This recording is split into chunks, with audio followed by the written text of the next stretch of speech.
The shadow of Zodiac. Winter had just begun to creep into San Francisco when the name first appeared. Zodiac. It wasn't just a label for a killer, it became a kind of curse. Each night brought something new. A chilling report, a cryptic letter, or another unknown victim. The once vibrant city began waking up to a fear that slipped silently into its streets. Amid this tense atmosphere lived Mark Harold, a young journalist, newly hired at a local newspaper. He was always in the back rows during press briefings, clutching his notebook, trying to catch details others missed. For him, the Zodiac case wasn't merely another story, it felt personal. Beneath the media noise, he sensed something deeper, something not being taken seriously enough. While Mark gathered every scrap of information he could, another letter arrived at the newspaper. A plain envelope. No distinct markings. When it was opened, the room fell silent. The message was short, but charged. You still don't understand me. And more is coming. Zodiac. What unsettled Mark most wasn't the message, but the small symbol in the corner. A circle containing the letter M. He froze. Whether coincidence or intention, he couldn't tell. Mark threw himself deeper into the case, reading old letters, police reports, and every theory published. Long nights passed as he stared at symbols that seemed to whisper to him. It no longer felt like Zodiac wrote for the public. He was writing for someone specific, someone who could eventually understand him. And slowly, a picture of Zodiac formed in Mark's mind. A man who craved control. A mind that turned murder into a message and the world into a canvas for his cryptic art. Someone convinced he stood above the low, above people, woven into a grander cosmic pattern no one else could see. One evening, while studying the letters again, Mark noticed something no one else had mentioned. The dates were not random. They aligned with specific positions on the Zodiac chart.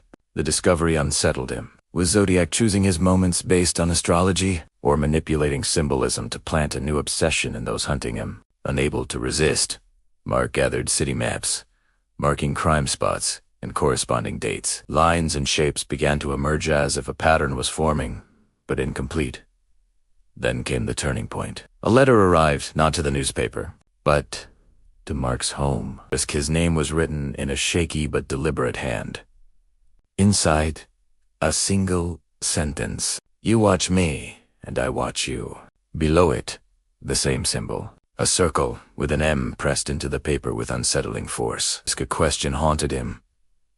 Was he a target, or a chosen participant in Zodiac's twisted game? Soon, strange things began happening. Shadows lingered outside his apartment at odd hours. Soft rustling under his office window. The line between paranoia and danger began to blur. Every time he convinced himself it was in his head, another letter appeared on his doorstep. Finally, Mark took his findings to the police. He tried explaining that the killer's attention wasn't random, but they saw him as just another young reporter, consumed by the case. He walked out of the station feeling more alone than ever.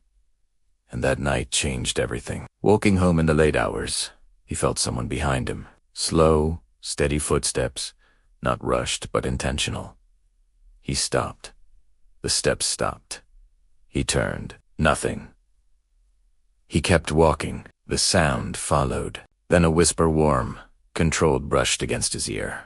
We're not as different as you think. A spoon around. But the darkness swallowed whoever had been there. Breathless. Mark felt something in his coat pocket, a folded note. He unfolded it with trembling fingers.